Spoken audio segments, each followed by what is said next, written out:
San Miguel, entre huellas del pasado. San Miguel, tierra impregnada de historia. Con el pasar del tiempo se ha convertido en la cuna de muchos edificios que esconden entre sus paredes las memorias de una época colonial que se niega a despedirse. Su rostro ha sido esculpido por el paso de italianos, franceses, españoles y asiáticos, que le han dado una belleza inigualable, convirtiéndola en una de las joyas más preciadas de El Salvador. La villa de San Miguel de la Frontera se funda por una invasión que hace otro de los conquistadores españoles, Pedrarías Dávila, desde Nicaragua hasta Suchitoto, donde hoy es Suchitoto. Don Pedro de Alvarado, que era el jefe de la provincia de Guatemala, había entendido que sus tierras llegaban hasta donde hoy es Choluteca, Honduras, y que una incursión desde Nicaragua, el otro conquistador, le iba a quitar territorio.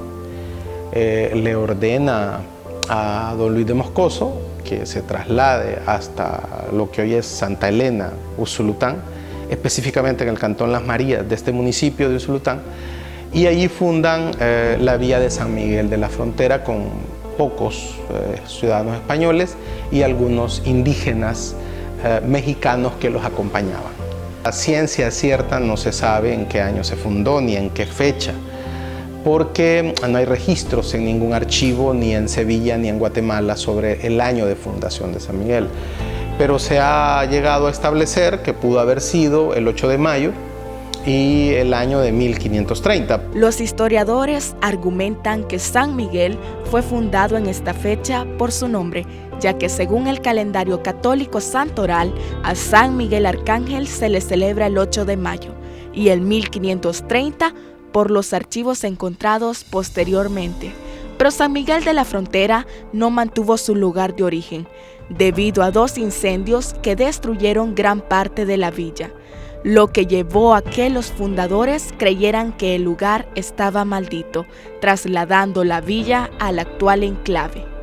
Finalmente ganó el bando que decidió mover la ciudad del enclave original al actual enclave, porque, digamos, el símbolo del poder, que era el cabildo, que estaba representado en la campana, ¿verdad?, que era la que convocaba al cabildo y que era, digamos, tañida por el alcalde, que era la máxima autoridad, don Cristóbal de la Cueva, la agarra y la traslada con un grupo de migueleños fundacionales al actual enclave, que es donde está la ciudad, y que se decide, digamos que se le conoce como el Valle de Siramá, que se decide instalar la ciudad aquí, refundarla, por la facilidad del agua.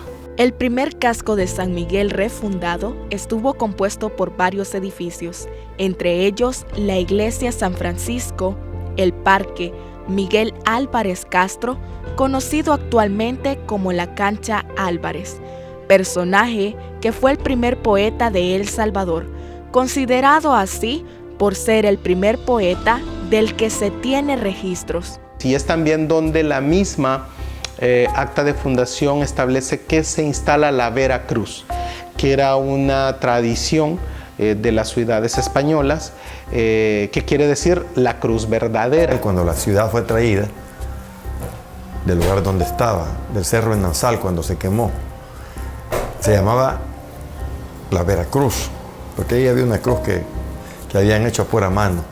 Con el paso de los años y la llegada de muchos extranjeros a la ciudad, San Miguel tuvo muchas transformaciones en la arquitectura, la alimentación, la forma de comercio y su desarrollo en general. Para comienzos del siglo XX, la ciudad estaba conformada por el centro y los barrios La Cruz, La Merced, Concepción, El Calvario, San Felipe y San Francisco. Porque antes San Miguel se caracterizaba que por lo menos habían de barato unos 500 mesones. Era la ciudad de los mesones, donde cada mesón albergaba de barato sus 50, 80 familias. Ahí vivían familias completas. Por ejemplo, en este aquí, esta es una sola casa, en el fondo hay un zaguán que era de una familia, de la familia de mi señora, pero para el fondo hay como 10, 20 cuartos. Se conserva todavía los cuartos, hay unos que están cayendo. San Miguel hacía la llamada de la ciudad de los mesones. De donde está la Universidad de la UNIVO, había un mesón que de barato tenía esos 100 cuartos. Pues como le digo, era un patrimonio, pero como puedo más la plata, ¿verdad? Botémoslo y botémoslo. La zona residencial de San Miguel estaba precisamente por donde es la iglesia San Francisco, lo que podríamos decir el barrio San Francisco y el barrio San Felipe podrían haber sido como la zona original de residencia.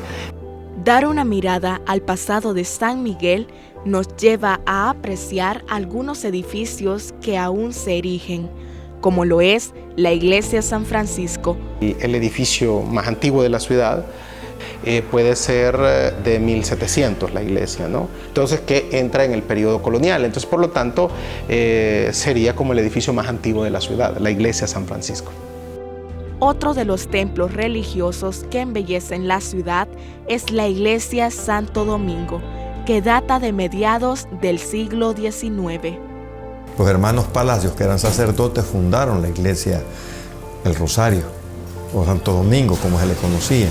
Pero la primera iglesia fue la San Francisco, estaba situada en el centro histórico de San Miguel, donde ustedes ven que está la iglesia San Francisco, ahí estaba el Colegio Marista, hoy Canchálvarez, el Cine Gavidia, el Portal Prunera. Ese era el verdadero centro de la ciudad de San Miguel y fue la primera iglesia que se fundó. Los siglos pasados siguen vivos en el corazón de la ciudad. La transición de la época republicana a la época contemporánea deja en San Miguel varias edificaciones que nos recuerdan la época del añil y del comienzo de una nueva etapa de desarrollo. Entre las edificaciones que aún perviven se contempla la capilla de la Medalla Milagrosa, ubicada en un terreno que fue la base de varios sitios importantes. El lugar donde está ahora la iglesia Medalla Milagrosa y donde estuvo el Hospital San Juan de Dios originalmente era un cementerio, era el cementerio de la ciudad. Y ahí, en realidad en la época colonial los cementerios no se llamaban cementerios, se llamaban camposanto. Y para que fuera un camposanto debía haber una ermita, o sea, y eran propiedad de la Iglesia Católica. Entonces ahí donde está la iglesia Medalla Milagrosa hubo una ermita, una pequeña iglesia que era el lugar donde se oficiaban o se hacían los memoriales de la gente muerta. Una vez que el cementerio se vuelve pequeño, se busca, trasladarlo hacia donde está actualmente. Y mientras se habilitaba ese terreno, que era mucho más grande, se habilitó un cementerio temporal donde hoy es el Instituto Nacional Isidro Menéndez. Ahí hubo un momento en que fue cementerio también. El hospital se empieza a construir inmediatamente después, por decirlo así, o en lo que se conoce en la historia como en la época republicana, es decir, después de la independencia. Esa es una de las capillas más simbólicas, más insignes de la ciudad de San Miguel. Fue fundada por Madre María Morín, una de las madres misioneras que vinieron a la ciudad de San Miguel. Tiene una larga historia que es bastante larga de contarles. Ustedes penetran allá, van a dar cuenta del estilo gótico que tiene. Eso era como que le dijera, como un huevo de Pascua, porque alrededor de todo lo que era la capilla estaba el Hospital San Juan de Dios, un edificio vetusto, viejo, que albergaba a todos los menesterosos, los pobres de la ciudad de San Miguel. Y en el medio, donde está sentada ahí construyeron la capilla. Era una cosa ver aquel edificio viejo, como contrastaba con la belleza de la capilla. Al inicio de los tiempos contemporáneos, cerca del año de 1900, el entonces gobernador de San Miguel, Tomás Calderón, crea una junta de fomento en la que reúne a los migueleños para comunicarles que habían fondos para realizar 3 proyectos en la ciudad. El primero de ellos fue la construcción del Parque Dr. Antonio Rosales. Entonces la primera obra que se encarga de hacer es el Parque Rosales. Del doctor doctor Rosales, porque fue un eminente médico, un estadista, un tipo conocido como el humanista, el sabio. Ahí le decían porque era un hombre con un conocimiento pleno de dónde vivía, qué es lo que hacía, cómo lo hacía. Si ustedes pueden darse cuenta, la estatua que está ahí, que es alguien que está leyendo. Y se quiso conmemorar que un hombre de letrado de la ciudad de San Miguel Y se hizo, por eso él en su postura tiene un libro. Él era amante a la lectura, ¿verdad? Pues se quiso darle una demostración de amor por todo su aporte que le dio a esta ciudad y al país entero. La segunda obra en construirse por consenso popular de los migueleños de aquellos tiempos fue la Plaza El Obelisco. Hace 100 años, cuando se cumplieron 400 años de la fundación de la ciudad de San Miguel, se creó por la comisión municipal hacer un obelisco en conmemoración de los 400 años de fundación de la ciudad de San Miguel. Y por ende se hace, que era la entrada a la ciudad, porque el desarrollo de San Miguel entraba a través del ferrocarril. Hace 88 años, pues por eso se creó la lógica, la zona más de más comunicación, que es donde está el ferrocarril. Y se creó la plazuela esa hace 88 años, ¿verdad? Un 8 de mayo se inaugura y se hace el obelisco conmemorando los 400 años de la ciudad de San Miguel.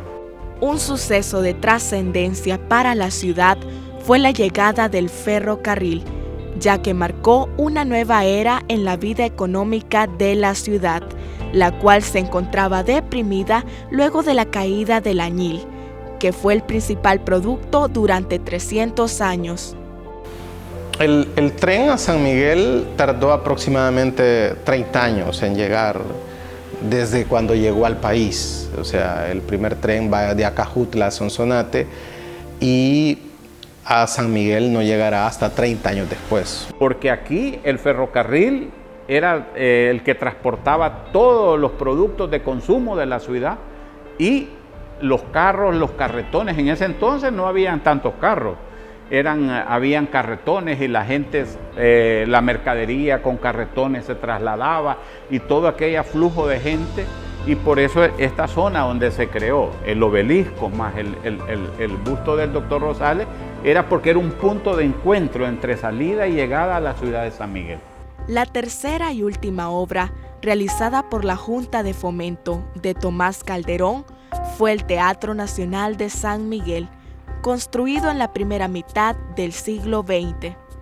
Luego después es el Teatro Nacional. El Teatro Nacional va a ser la otra obra que se va a hacer y se va a inaugurar en 1907, 1909 y se hace con estos mismos fondos de esta Junta de Fomento.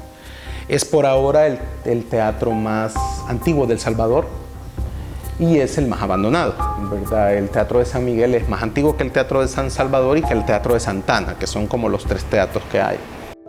Hablar del Cabildo de la ciudad nos hace trasladarnos a dos momentos dentro de la historia: recorrer la primera instalación construida durante la época republicana, la cual fue destruida por los ciudadanos, y en su lugar se erigió la actual alcaldía que hoy conocemos, a inicios de la época contemporánea.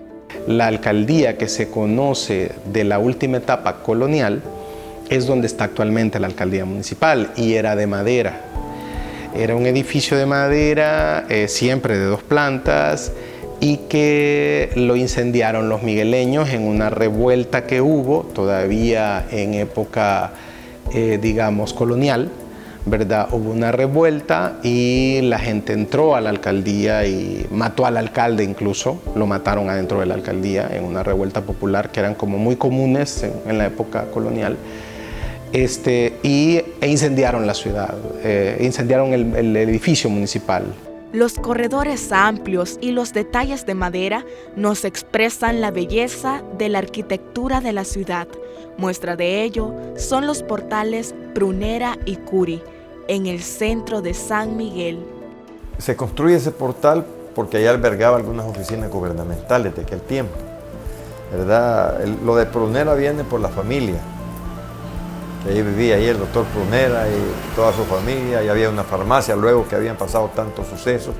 Si ustedes se dan cuenta, la antigüedad que tiene eso, si ustedes ven el piso del portal en la parte exterior, en la parte del portal, casi la mayoría son como rocas que fueron traídas de Quelepa. De ahí de las ruinas de Quelepa, si ustedes ven, ahí están pegadas en Mi padre, que es de origen español, por ejemplo, va a fundar en 1940 en el Portal Curi el primer restaurante de San Miguel. El Salón León d'Or, que es el concepto español de comedor, ¿no? Que es el salón. Y va a poner un menú español, ¿verdad? Arroz a la valenciana, bistec, ¿verdad? Entonces que va a darle a la ciudad como ya otro, digamos ya el estilo de ciudad, donde tú puedes llegar a un lugar y sentarte para comer, que eso no existía, ¿no? Los parques son parte importante de la historia. En el centro de la ciudad aún se observa el Parque Eufrasio Guzmán. No, el Parque Guzmán es en honor a Joaquín Eufrasio Guzmán, que fue uno de los hombres que se comenta mucho de la historia aquí en la ciudad de San Miguel. Él es padre del doctor David J. Guzmán. David J. Guzmán es el autor de la oración a la bandera salvadoreña. Entonces, Joaquín Eufrasio Guzmán se distinguió por su heroísmo, por su valentía como militar. Y entonces se ganó el cariño de todos los migueleños. Y en su honor, al ver la parte de la historia, ese era un parque común y corriente, pero luego ya le fueron dando el carisma y le fueron dando el nombre de... La catedral es un símbolo de pertenencia y permanencia. Muestra de ello es que su construcción tardó 100 años y se edificó sobre el terreno que en sus inicios acobijó la iglesia de San Miguel Arcángel. La Catedral Basílica, que ahora se conoce como Catedral Basílica Reina de la Paz, comenzó a construirse en el año de 1862. Esta es una coincidencia bien especial porque fue uno de los años en que era presidente del país el general Gerardo Barrios. Era una iglesia que estaba prácticamente en un terreno abandonado y poco a poco, con el tiempo, la iglesia fue tomando y el gobierno fueron tomando conciencia de que estaba perdiendo el terreno. Había palos de capulines, había guineos, huertas de guineo, había de todo, era un terreno baldío. Pero ya cuando comenzó a trabajarse desapareció todo eso y se le comenzó a dar los retoques. Esa catedral tiene una planta baja que pocos la conocen, los subterráneos. Lo que decían que algunos decían que conectaban con algunas casas, con algunas iglesias, los túneles que habían en la parte de abajo. Eso no lo he podido comprobar, nomás queda como una leyenda, como una historia. Y luego le digo de que, por ejemplo, la patrona, la Virgen de la Paz, estaba en la iglesia de San Francisco, que era la sede. Pero ya cuando comenzaron a construir catedral, la pasaron para el lugar, ¿verdad? Se pasaron muchos años porque no fue una construcción fácil, sino que realmente una construcción muy difícil. Ustedes pueden darse cuenta, trajeron el mármol, lo trajeron de Italia, hubo mucha gente que puso dinero y hubo muchos arquitectos, muchos ingenieros que se dedicó por completo a eso. El Cristo que tienen lo trajeron de Roma y lo vino a colocar un filipino. La iglesia tenía allí un reto y comenzó un trabajo fuerte de recaudación de fondos, un trabajo que la iglesia lo llevó a cabo durante 100 años, realizando actividades para recoger fondos para la catedral. Ahora bien, el impulso mayor de la catedral lo realizó el primer obispo de nuestra diócesis de San Miguel, Monseñor Juan Antonio Dueñas y Argumedo. Este obispo, que fue el primero que llegó a la diócesis en el año de 1914, encontró las paredes de catedral a 5 metros de altura y él las elevó a 15 metros. Es importante la dinámica que él utilizó. Él dijo, la catedral va a ser el santuario de la Reina de la Paz. Y qué mejor manera de edificarlo que utilizando las piedras que recuerden el milagro del volcán Chaparrastique, que hizo retroceder la lava del volcán, pero que parte de esa lava cayó en la colonia que ahora llamamos Colonia Milagro de la Paz. Entonces el obispo pidió a los fieles católicos que trajeran piedras de la lava volcánica y con esas piedras se completó las paredes de catedral, de tal modo que esta catedral está hecha con las piedras de Malpais que recuerdan el milagro de la Reina de la Paz. La historia se agrieta y San Miguel contempla cómo el paso del tiempo amenaza con desaparecer algunos edificios que son ventanas a un pasado que se borra levemente de la mente de su gente. Sí, le digo, desgraciadamente, el mismo progreso, el ritmo de progreso, el desconocimiento de la historia, la falta de valores de mucha gente, ha hecho que caigamos en esta debacle. Yo soy un amante, ustedes van a Guatemala, Antigua y a esos sectores, van a ver cómo conservan todos ellos. Aquí lo importante es votar para mucha gente. El dinero ha sido revulsivo para que muchos funcionarios se presten a esto. Tenemos una generación de migueleños que no les interesa esto y que no han visionado el centro de la ciudad como un gran, si querés, un gran centro comercial, donde es mucho más amplio y mucho más grande que Metrocentro y que podría desarrollarse en ese mismo concepto de centro comercial que tanto le gusta a la gente. Pero para eso necesitas una autoridad que, digamos, tenga esa visión. Entonces yo encontraría allí el problema. Poco a poco, las paredes viejas del San Miguel de antaño se han ido derrumbando y con ellas caen por pedazos toda una historia legendaria. Los terremotos del 2001 terminaron de deteriorar más algunas estructuras que son cruzadas hasta sus entrañas por cada lluvia de invierno. Así se va desvaneciendo San Miguel, esperando la mirada del Estado en su conjunto para no quedar en total abandono.